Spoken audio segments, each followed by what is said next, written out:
Ala, kakain na sila. Oh, Tagpi, kumakain na siya daw. Kumain ka na.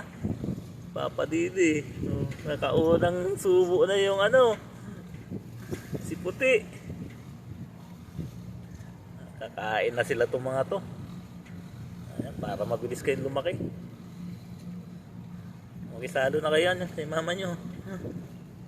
Oh, yung isa din oh. Ayan mga kajuit, tiyagain ko na lang hawakan tong pagkain ni Tagpi dahil ayaw yung iwanan yung mga papis dahil tumididi. At yung ibang papis mga kajuit, nakipagagawan na rin sila sa kanin. Gusto na rin nilang kumain. So later bibigyan ko na rin sila ng pagkain para mas mabilis silang lumaki. So paki-comment po kung okay lang ba na pakainin na sila ng kanin.